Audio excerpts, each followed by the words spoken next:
Hello from St. George. We're going to do a few posture exercises that you can do, really stretches that you can do using your foam roller. So you're going to first take this foam roller vertically, and you're going to let your booty be on one end, and then you're going to use your abdominals to safely lie back so that your head is on the other end. This is why I like the long foam rollers better. So you're going to lie in your foam roller and see if you can open up your arms like a T or a Y. And that way you get a little shoulder and a chest opening. And just let those muscles relax. This is a nice passive stretch. You're letting gravity pull your arms down gently, and you're making sure that your shoulders aren't rolling forward.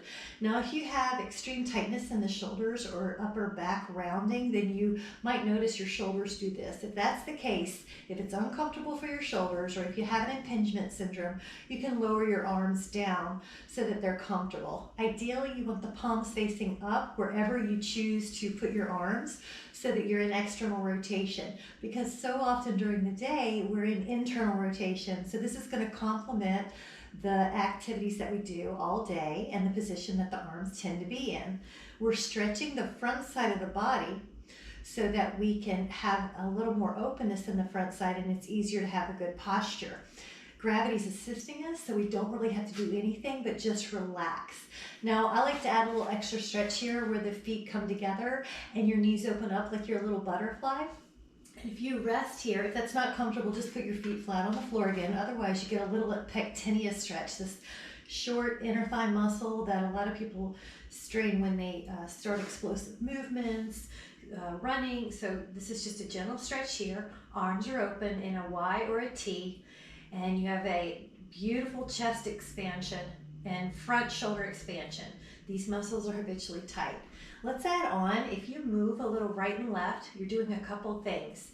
You're soothing the nervous system, usually gentle rocking, like a rocking chair. If you've ever rocked a baby, you know that soothes the nervous system. And you also end up giving a massage to the muscles that attach on the sacrum, the heart-shaped bone at the base of the spine. And you can feel a little massage on the base of the skull, the occipitalis muscles, where some people get tension headaches. And then you might even feel the muscles in between the shoulder blades, the rhomboids, and it's going to feel like a little massage while you're getting this passive stretch. So let's just take another moment here. This is the easiest of the ones I'm going to show you, and this is most anybody can do this stretch. If you're comfortable at all with the arms, support those arms or lower those arms. Find a way that you can feel relaxed. Now we're going to add on, let's use our abdominals to safely roll off. And already, if you lie down on your mat, you're going to feel like your back is like pancake batter on a griddle. It's so wonderful. So that's good in and of itself. But there's more. We're going to add on, let your feet be on the floor in a bridge. Now take an inhale, and on your exhale, curl your lower back up. Put that foam roller underneath your booty. Now this is key. Listen to this one point if this is the only thing you hear.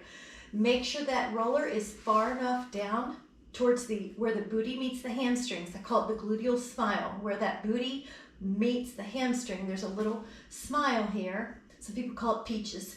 You want that roller closer to that. You don't want it closer to your low back. That's going to create more low back extension. You do not want that. You want it lower towards the end of your booty, the heel end of your booty. And right here, that's enough. You have a decompression. You're getting space between the vertebra, which the intervertebral disc love to get plump and nourished, because usually gravity's working to press our spine this way. Now it's the opposite way. That could be your stretch. Or I love to add on one leg long. That's going to be a passive psoas hip flexor stretch. You can add on the other leg if your body tolerates it. Again, make sure there's no tension in the low back. Make sure that this part of your body feels amazing. The roller is underneath that part of the body. The modification is do one leg for maybe 20 to 30 seconds and then do the other. I'm going to put it here. Your shoulders are open. You can again put your arms like a T or a Y, or leave them by your side. So let the breath, this is another little extra secret sauce bonus cue. If you let the breath drop really low in the diaphragm, the primary respiratory muscle, the diaphragm attaches on L1-2, lumbar 1-2, and lumbar 1-2-3 on the other side. So you get this bonus assist and stretch. So let yourself tap into your parasympathetic system by breathing in the nose, allowing the eyes to be soft or closed, and letting the breath drop low in the diaphragm. Your goal here is to relax. No one wants anything from you, nothing to do, no problems to solve, no worries of the future, no concerns of the past. You're just letting go. So often our muscles are in a fight, flight, fawn, or freeze pattern, and that's a cortisol sympathetic system pattern. We want to counteract that with parasympathetic time. Now take an inhale. We're gonna slide those feet up, and we're gonna barely lift our booty. Now taking that out, we're gonna roll down a vertebra at a time. And oh my goodness, notice how good that back feels, so flat on the back, on the floor. That's 2 postures. We've got one more. So the other one is, and I'm gonna grab a pillow for this, you might want to, just in case.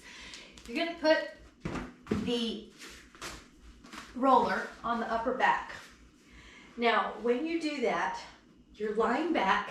I'm gonna use my hands to support. My feet are flat on the floor because I don't want too much extension anywhere in the back.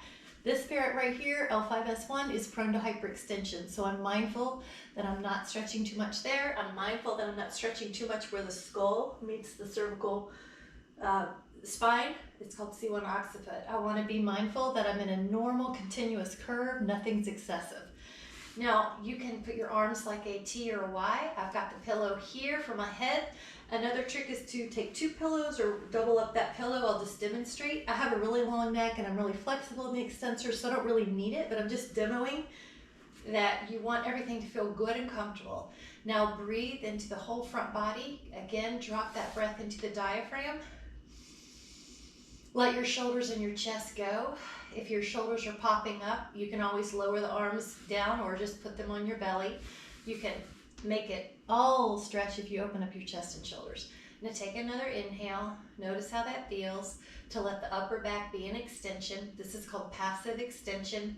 The spine responds best to active and passive extensions when they're both in your program.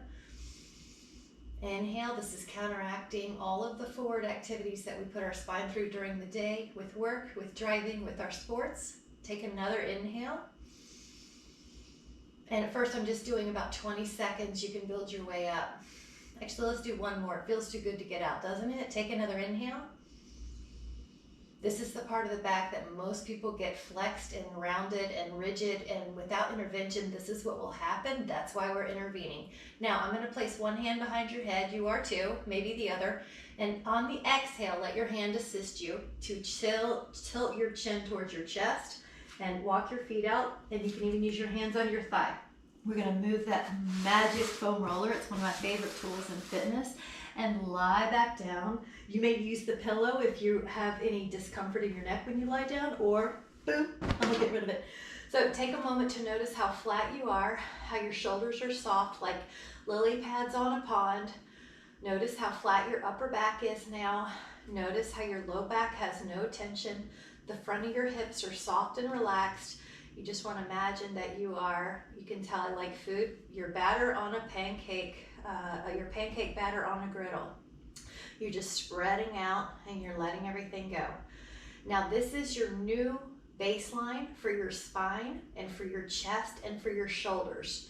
Now keep this baseline as your homeostasis, as your home base, as your memory, because the body will accidentally resort to old patterns of flexion and internal rotation because of an old habit. And we want to train it with our conscious mind that this is the new pattern. So take an inhale, and on your exhale, use your abdominals to roll back up. And then when you sit, you're going to notice that your spine's easier to have upright. You're going to notice that your chest is expanded, the heart is open, the breath is easier to get with this improved posture. Breath begets posture, and mood. So when you can breathe easier, when you can have better posture, your mood's better. People can notice that confidence in you, that improved mood in you. It's contagious. So take a moment to set this new pattern. Confidence, feeling good, high energy, the upper back is strong, but I'm allowing everything to happen. I'm not rigidly set. I'm just allowing the bones to stack effortlessly on top of each other. And when you're ready, let your eyes open, come back into the room. Thank you so much for joining me for those posture tips using your foam roller. Have a beautiful day.